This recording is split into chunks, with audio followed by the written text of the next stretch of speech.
2004년 성탄절 다음 날 동남아시아를 덮쳤던 쓰나미가 30만 명의 목숨을 앗아갔던 그 안타까운 사건을 우리는 기억하고 있습니다. 2005년 10월 5일 날 허리케인 스탠으로 말미암아 산사태가 일어나서 이 과테말라에서 산티아고 아티틀랑에 있는 바나바흐 마을이 매장이 되어지고 다 어떻게 수습할 수가 없어서 그냥 그 마을 전체를 공동묘지로 이렇게 만들었던 기억이 있습니다.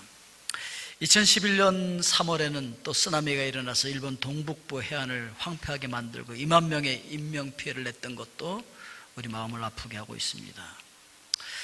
최근 들어서 또 미 동북부 허리케인 때문에 수십억 달러의 손실을 계속해서 보고 있다는 사실도 우리는 익히 알고 있습니다. 올해 또 과테말라 산타 카타리나 페눌라 감브리아 마을이 산사태로 매몰되어져서 또 어떻게 다 수습을 할 수가 없어서 그냥 또 공동묘지화하는 걸 지금 검토하고 있다고 합니다. 왜 이 지구상에서는 이런 악한 일들이 계속 일어나고 있는 것일까?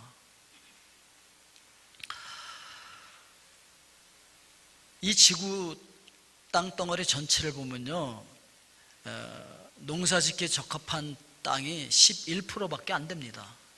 전체 땅덩어리.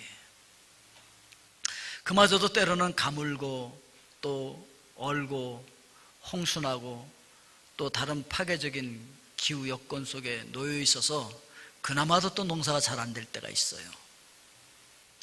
그리고 이제 나머지 땅 89%는 경작할 수 없는 높은 산이거나 또는 너무 춥거나 또 너무 무덥거나 너무 건조해서 사막화되어 있거나 이래서 쓸 수 없는 땅들이죠.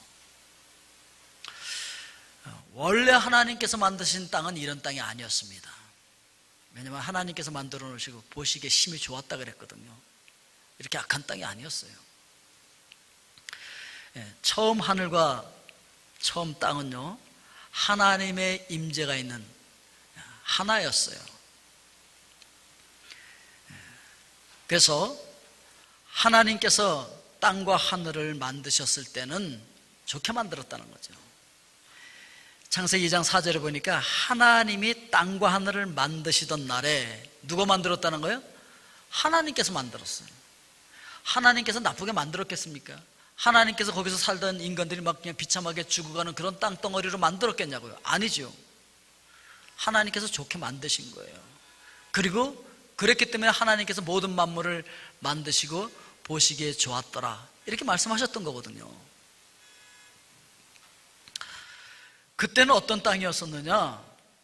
이렇게 비가 많이 와서 뭐 홍수나고 그런 땅이 아니었어요. 창세기 2장 5절에 보니까 여호와 하나님이 땅에 비를 내리지 아니하셨고, 뭘 안 내렸다고요? 비를 안 내렸대. 그러니까 뭐 홍수날 염려가 없는 거죠. 아니 그럼 메말라서 어떻게? 아니요, 메마르지 않았어요. 왜냐하면 6절에 보니까 안개만 땅에서 올라와 온 지면을 적셨더라. 그러니까 안개로 충분하게 모든 생물이 다 살아갈 수 있는 그런 땅이었다는 거예요. 뭐 비 내리고 홍수나고 뭐 산사태 나고 그런 땅이 아니었다는 거죠. 그리고 사람들이 일하는 기쁨과 풍성한 결실을 누릴 수 있는 그런 좋은 땅이었어요.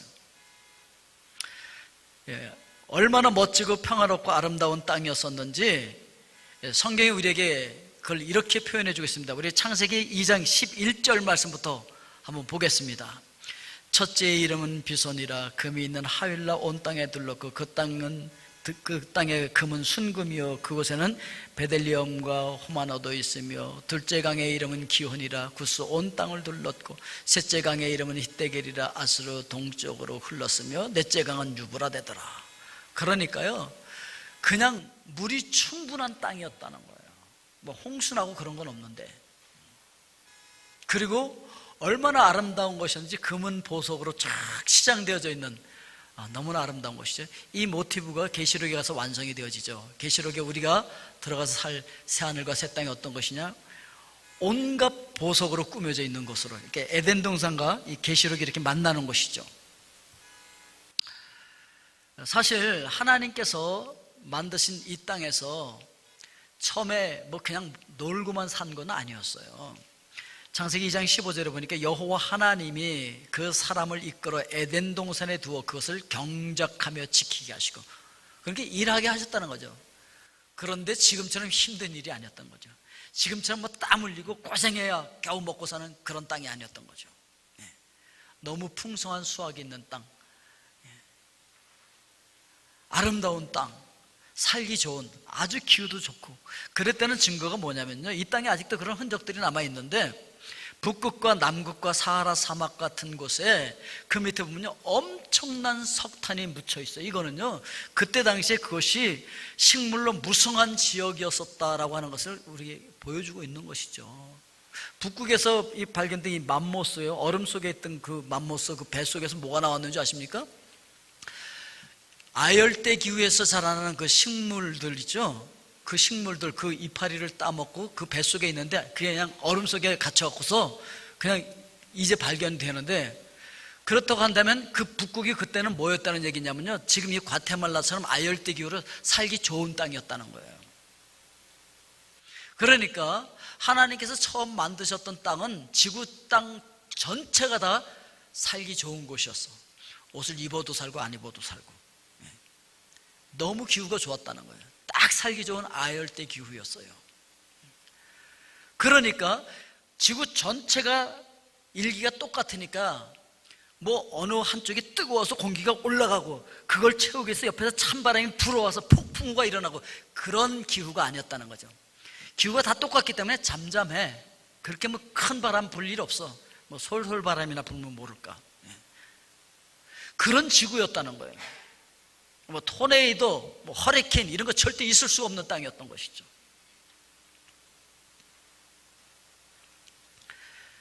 그리고 그것이 어떤 것이었냐? 하나님께서 함께 있는, 하나님의 임재가 있는 땅이었습니다. 그러니까 하나님의 임재가 있는 것이 바로 낙원이군요. 거기가 파라다이스예요. 이 낙원을 낙원으로 만드는 것은 바로 하나님의 임재 여부인 것이죠.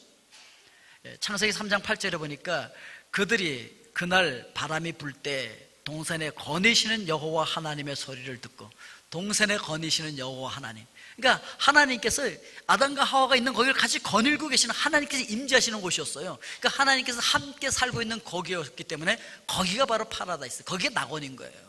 거기가 바로 하늘인 것이죠. 그런데 그 소리를 듣고 숨었어. 왜? 죄를 졌거든. 그 순간 어떻게 되어집니까? 아담의 범죄 때문에 그 낙원을 잃어버리게 되어지는 것이죠. 그러니까 이 땅에서 하늘이 분리되어지는 거예요. 땅이 범죄함으로 말미암아 이 땅과 거룩한 하늘이 분리되어지는 사건이 일어나는 것이죠. 그래서 땅이 저주를 받습니다. 사람만 저주받는 것이 아니고. 그래서 아담의 범죄로 땅이 함께 저주를 받았는데 창세기 3장 17절에 이렇게 말하고 있습니다. 아담에게 이르시되 내가 내 아내의 말을 듣고 내가 내게 먹지 말라 한 나무 열매를 먹었은즉 땅은 너로 말미암아 저주를 받고. 뭘 받아요? 땅이 저주를 받았어. 아담이 범죄한 것 때문에 땅이 저주를 받았어. 너는 내 평생에 수고하여야 그 소산을 먹으리라. 그전에는 그렇게 수고하지 않아도 먹고 사는데 걱정이 없었어요. 땅이 경작을 거부하고 인간에게 절대 해를 끼칠 수 없었던 이 피조물들이 이제 인간들을 위협하는 존재가 되어서 그것과 수고하며 싸워야 되는, 어떻게 하면 그 피해를 당하지 않을까 인간이 노력하면서 싸워야 되는 그런 환경이 되어버리고 말았다는 것이죠. 창세기 3장 18절에 보면 땅이 내게 가시덤불과 엉겅퀴를 낼 것이라. 내가 먹을 것은 밭의 채소인즉 19절에 보니까 내가 흙으로 돌아갈 때까지 얼굴에 땀을 흘려야 먹을 것을 먹으리니. 그러니까 이렇게 땀 흘리면서 이 고생하고 마음고생하고 그러지 않아도 잘 먹고 살 수 있는 땅으로 하나님께서 만들어 주셨던 것인데, 그만 아담이 타락하는 바람에, 범죄하는 바람에 사람만 저주를 받은 것이 아니라 땅도 함께 저주를 받아서 사람이 씨 뿌렸다고 해서 그대로 그냥 돌려주는 것도 아니고요. 그 뭐 김도 매야 되고 가시덤불 뽑아내야 되고 잡초 뽑아내야 되고 수고해서 갖고 와도 때때로는 홍수가 나고 가뭄 일어나고 막 이래서 결실도 제대로 못하는 그런 저주받은 땅이 되어버리고 말았다는 것이죠.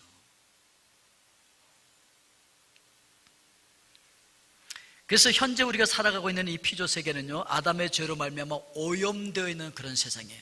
하나님의 거룩한 하늘이 분리되어진 그런 땅에서 살고 있대요. 하나님의 영광이 사라진 땅에서 지금 우리가 살고 있는 거예요. 그래서 모든 피조물들이 다시 회복될 날을 기다린다는 거예요. 피조물들의 외침을 들어보십시오. 로마서 8장 19절부터 보니까 피조물이 고대하는 바는 하나님의 아들들이 나타나는 것이니 피조물이 허무한데 굴복하는 것은 자기 뜻이 아니요 오직 굴복하게 하시는 이로 말미암음이라. 그래서 이 죄의 부산물로 말미암아 이 허무한데 굴복할 수밖에 없는, 원래 자기들도 이루고 싶진 않아요. 근데 이렇게 돼버려서 약한 세상이 돼버렸어요. 그래서 이 죽음과 부패에 예속되고 거기서 해방되어져서 정상으로 다시 회복되기를 갈망한다는 거예요. 자, 계속 읽어보면요, 로마서 8장 21절에 그 바라는 것은 피조물도 썩어짐의 종로로 탄 데서 해방되어 하나님의 자녀들의 영광의 자유에 이르는 것이니라. 그 영광스러웠던 것으로 다시 회복되어지는 거예요. 하나님의 자녀들 아담과 하와와 그의 후손들은 우리가 하나님의 영광의 자녀로 회복되어지는 그날 온 만물이 다시 회복되는 거예요. 그 영광의 나라로. 그때를 그들도 기다리고 있다는 거예요. 그들만 기다리는 것이 아니죠. 사람들도 기다리죠. 로마서 8장 22절을 다시 한번 읽어보면은 피조물이 다 이제까지 함께 탄식하며 함께 고통을 겪고 있는 것을 우리가 아느니라. 그뿐 아니라 또한 우리 곧 성령의 처음 익은 열매를 받은 우리까지도 속으로 탄식하여 양자될 것 곧 우리 몸의 속량을 기다리느니라. 그래서 피조물들과 함께 우리도 다시 그 영광의 하나님의 자녀로, 원래 하나님께서 의도하셨던 보시기에 좋았던 그 모습으로 회복되기를 갈망하고 있다는 거죠. 사람도 그렇고 온 피조물들이 다 그렇다는 거죠. 원래 이렇게 악한 세상이 아니었다는 것이죠. 그래서 뭐 지진이 일어나고 허리케인이 일어나고 화산 폭발하고 눈보라 몰아치고 가뭄이 일어나고 곤충, 농작물의 병충해 뭐 이런 것들로 말미암아 이 땅에는요 온갖 악한 것들이 가득한데, 왜냐하면 하나님의 저주 가운데 있기 때문에 그렇다는 것이죠. 어느 날 이 저주가 거쳐지고 우리는 온전하게 회복될 그날이 있을 줄로 믿습니다. 그런데 정말 좋은 소식이 그거예요. 하나님께서는요, 하나님이 계획한 것을 반드시 이루고야 마시는 분입니다. 포기하지 않습니다. 하나님은. 아멘이십니까 여러분? 그래서 반드시 여러분들을 회복시키기를 원하시고 온 세상을 회복시킨다는 것이죠. 그래서 하나님께서는 새 창조를 하신다는 거예요. 그래서 죄의 모든 결과를 모조리 제거해 버리시고 원래의 상태로, 죄악과 죽음에 오염되지 않은 상태로 회복시켜 주신다라고 하는 거예요. 그것이 바로 새 하늘과 새 땅을 창조하신다는 것입니다. 죄와 사망과 저주가 없는 그런 땅으로 다시 회복시켜 주실 것을 말씀하고 있는 것인데, 이사야 65장 17절에서는 보라, 내가 새 하늘과 새 땅을 창조하나니 이전 것은 기억되거나 마음에 생각나지 않아야 할 것이라. 하나님께서 새 하늘과 새 땅을 창조하시겠다고 말씀하고 있는데, 베드로도 그런 소망이 있었어요. 베드로후서 3장 13절에 보니까 우리는 그의 약속대로 의가 있는 곳인 새 하늘과 새 땅을 바라보는도다. 그러니까 지금처럼 이렇게 늙고 병들고 그리고 연약해지고 그리고 악감정이 생기고 상한 심령을 가지고 있고 이기심과 오해와 낙심과 전쟁과 온갖 나쁜 것들이 다 일어나는 이런 세상을 하나님께서는 완전히 뒤집어서 새 창조를 하시겠다는 거죠. 그래서 오늘 본문 계시록 21장 1절에 또 내가 새 하늘과 새 땅을 보니 처음 하늘과 처음 땅이 없어졌고 바다도 다시 있지 않더라. 온갖 흉악한 것들이 올라오는 그 짐승이 올라오던 그 바다, 이런 거 다 없어진다는 거죠. 모든 죄악은 다 사라지고 죄의 근원이 사라진 그런 땅, 새로운 땅을 하나님께서 우리에게 허락해 주시겠다, 이렇게 말씀하고 있는 것입니다. 마치 이런 것을 여러분 상상하시면 이해가 빨라요. 이게 정말 이해하기가 좀 어려우신 분들이 계실 수 있는데,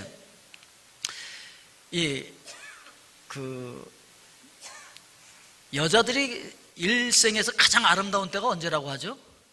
결혼하는 그날이잖아요. 결혼하는 그날. 예? 그런데 결혼하는 그때는 그렇게 아름다워요. 그게 아주 최고의 아름다운 모습이란 말이에요. 그러니까 하나님께서 처음에 세상을 만드셨을 때 그렇게 아름다운 세상이야. 그런데 어느 날 보니까 잠자고 바로 일어났는데 머리는 헝클어졌지, 눈곱은 더덕더덕 붙어있지, 뭐 콧물 뭐 흐르고 침 여기 말라붙었는데 막 냄새나는 모습인데, 근데 보니까 얼굴에 막 골마 터졌고 막 고름이 흐르고 있어. 예, 그런 모습이야. 예, 그거는요, 그걸 보고 아름답다라고 표현할 수 있는 사람은 아무도 없어. 그건 완전히 인상 찌푸려지는 거지. 아니, 똑같은 사람이 어떻게 이렇게 변할 수가 있냔 말이지. 그렇게 변한 거예요. 그렇게 변한 게 지금 이 세상인 거예요. 그런데 어느 날 그 골마 터진 것이 깨끗이 치료가 되고 상처가 다 아물고 목욕지게 하고 깨끗하게 단장하고 화장하고 딱 흰 드레스를 입고 딱 서 있는 모습, 얼마나 아름답습니까? 이게 바로 회복되어진 새하늘과 새 땅이라는 거예요. 계시록 21장 2절에 보니까 또 내가 보며 거룩한 성새 예루살렘이 하나님께로부터 하늘에서 내려오니 그 준비한 것이 신부가 남편을 위하여 단장한 것 같더라. 예. 신부가 남편을 맞이하기 위해서 드레스를 입고 깨끗하게 단장하고 예쁘게 치장하고 있는 그 모습, 이게 회복되어진 아름다운 모습이다 라고 하는 것입니다. 그래서 그 새로운 세계는요, 뭐 토네이도, 뭐 허리케인, 뭐 이런 거 절대 일어날 수가 없어. 산사태 이런 거 일어나지 않아요.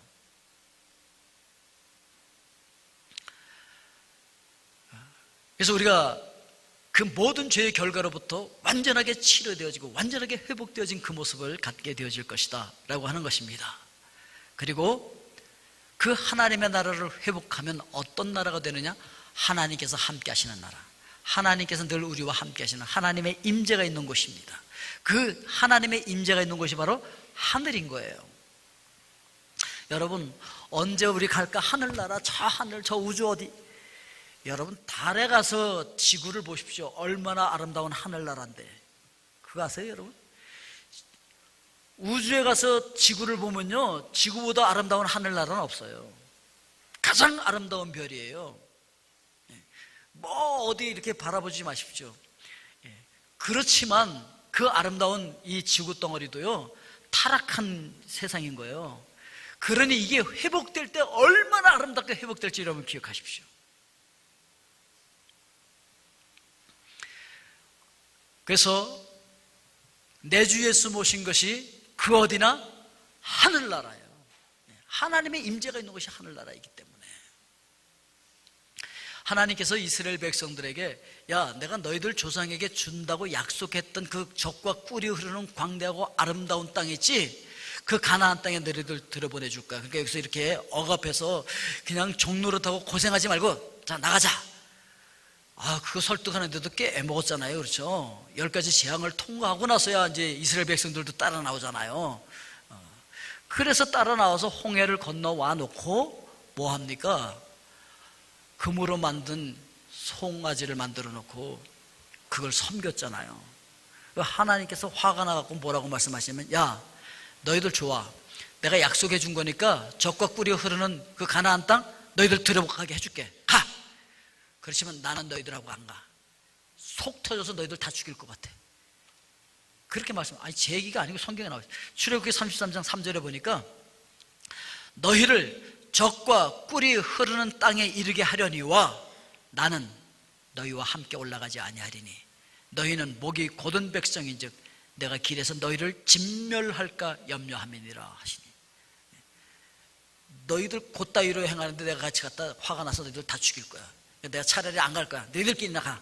예. 그래요? 고마워요 하나님. 하나님 그 광야에서 사세요. 우리끼리 젖과 꿀이 흐르는 땅에 들어가서 아주 행복하게 잘 살 거예요. 이러고 들어가서 살면 되잖아. 예? 그런데 모세가 뭐라고 얘기하는지 아십니까? 출애굽기 33장 15절에 보니까 모세가 여호와께 아뢰되 주께서 친히 가지 아니하시려거든 우리를 이곳에서 올려보내지 마옵소서. 하나님 없이 젖과 꿀이 흐르는 광대하고 아름다운 땅 가나안 땅에 들어가서 사는 거 우리 싫어요. 저 그렇게 살지 않을 거예요. 그건 불행이에요. 행복이 아니에요. 차라리 아무것도 없는 이 광야, 메마른 곳, 황량한 곳, 이 사막에서, 이 광야에서 주님과 함께 있을 거예요. 왜? 주님과 함께 있는 그것이 하늘나라니까. 아멘이십니까 여러분? 대궐 같은 집을 짓고 살면 뭐합니까? 하나님의 임재가 없는데 지옥이지. 안 그렇습니까 여러분? 차라리 아무것도 없는 황야라 할지라도, 광야라 할지라도, 메마른 곳이라 할지라도 차라리 거기서 주님과 함께 살겠습니다. 왜? 주님의 임재가 있는 곳이 파라다이스니까.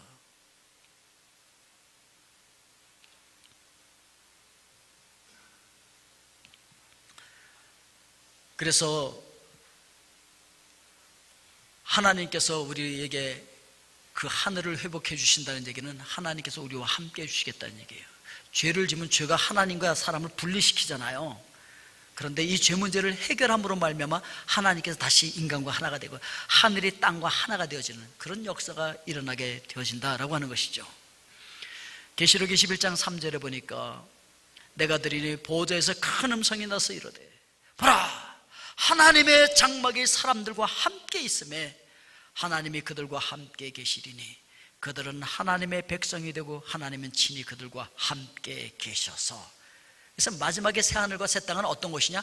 하나님께서 그 하나님의 장막에 사람들과 함께 거하는 곳, 이게 하늘나라라는 거예요. 에덴을 회복한 모습이 바로 그거라는 거예요. 하나님께서 함께 거주시는 곳, 하나님께서 그 백성과 함께 사시는 그곳.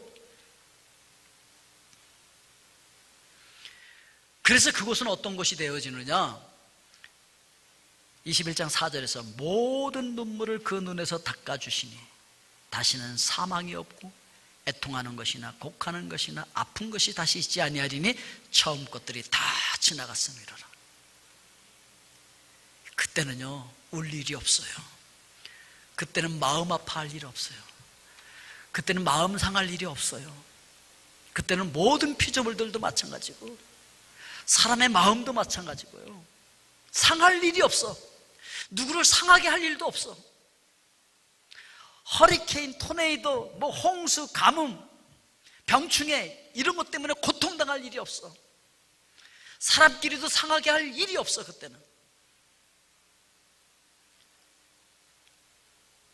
그래서 모든 눈물이 씻겨지는 곳, 이 땅에 살면서 여러분 많은 눈물을 흘리셨는데 주님께서 그날 여러분 눈에서 그 눈물을 씻어주실 줄로 믿습니다.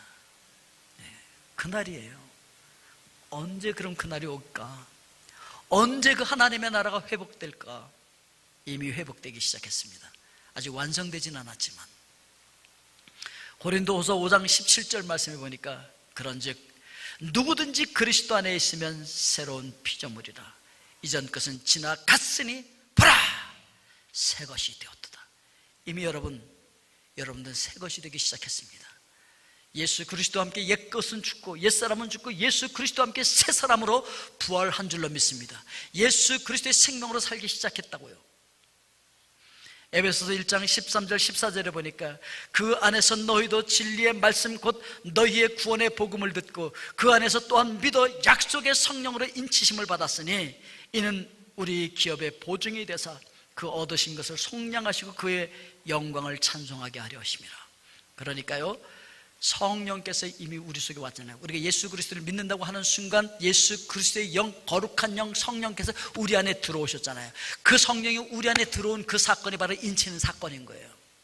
여러분 안에 하나님의 영이 계십니까? 그럼 바로 여러분들이 하나님의 입맞은 자들이 된 거예요. 하나님의 인치심을 받아서 하나님의 생명, 하나님의 인격이 내 안에 들어왔다는 거예요. 그런 자들은 이미 하늘을 소유하기 시작했다는 거예요. 이미 하늘을 완전히 주겠다고, 완전히 얻은 건 아니지만 이미 들어와서 경험하기 시작했고 나중에 완전히 주시겠다고 하는 보증으로 성령께서 오셨다는 거예요. 이미 하나님의 나라는 우리 속에서 시작된 줄로 믿습니다. 그러나 이것이 완성되어지는 때는 예수 그리스도께서 재림하시는 그때예요. 그때 새하늘과 새 땅이 완전히 이루어지는데, 그때 새하늘과 새 땅이 어떻게 이루어지느냐? 인간의 죄로 말미암아 하늘이 분리되어졌다가 그때 그 분리되어졌던 그 영광스러운 하늘이 다시 내려와서 하나가 되어지는 역사가 일어나는 거예요. 지금 이 땅에 있는 건요, 뭐 보석, 다이아몬드, 금, 너무 아름다워, 너무 좋아 해서 막 메고 다니고 뭐 붙이고 다니고 그러지만 그건 하나님의 영광이 제거된 상태인 거예요. 어떤 곳에 가보면 너무 아름다워요. 참 아름다워라 주님의 세계는, 뭐 이러면서 우리가 막 찬양하고, 와, 하나님께서 세상을 이렇게 아름답게 지으셨다니, 와, 노을이 지는데 노을이 한 번도 같은 때가 없어. 너무나 황홀하잖아요. 그렇지만 이 모든 세계는 하나님의 영광이 제거된 상태인 거예요. 그러니 우리가 그거 보고도 뭐 아름답다, 꽃이 너무 아름다워요 그러지만 하나님의 영광이 내려와서 함께 덧입혀지는 그때는요, 말로 표현할 수 없는 영광스러운 곳이에요. 너무 아름다운 곳이에요. 그렇게 회복되어진다는 거예요. 그게 바로 새하늘과 새 땅이라는 거예요.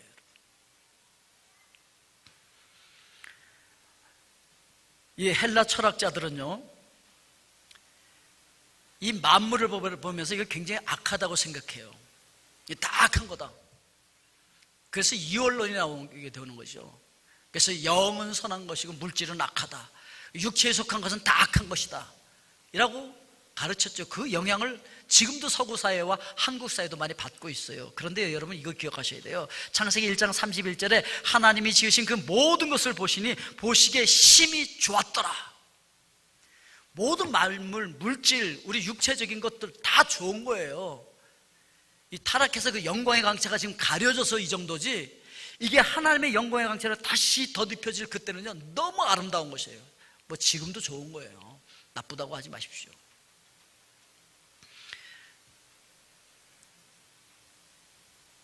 하나님께서 오늘 저와 여러분들을 이렇게 좋은 것으로 완전하게 회복시켜 주기를 원하시는데, 그러나 지금도 이 땅에서부터 그 하늘나라를 우리가 맛보게 하셨다고요. 그래서 세상에서 줄 수 없는 참된 평강도 주시겠다고 말씀하셨고요, 세상 사람들은 전혀 기뻐할 수 없는 그 일을 가지고 우리는 기뻐할 수도 있고요, 우리는 함께 즐거워할 수도 있습니다. 오늘 여러분 이 땅에서부터 그 하나님의 나라를 누리실 수 있길 주의 이름으로 축원드립니다. 완전히 누릴 수는 없어요. 때때로 우리 마음 아픈 일 많이 생길 수도 있고, 뭐 홍수도 날 수 있고, 또 산사태도 날 수 있고, 또 우리가 뭐 길거리 저기 어디 여행하다가 바위덩어리가 또 떨어져서 그 차를 덮칠 수도 있어요. 그런 세상을 지금 우리가 살고 있으니까. 그렇지만 여기서부터 시작된 하나님의 나라를 누리시다가 새 하늘과 새 땅에 도래하는 그날 그 영원한 기쁨에 동참할 수 있길 주의 이름으로 축원드립니다. 기도하겠습니다. 사랑의 아버지 하나님,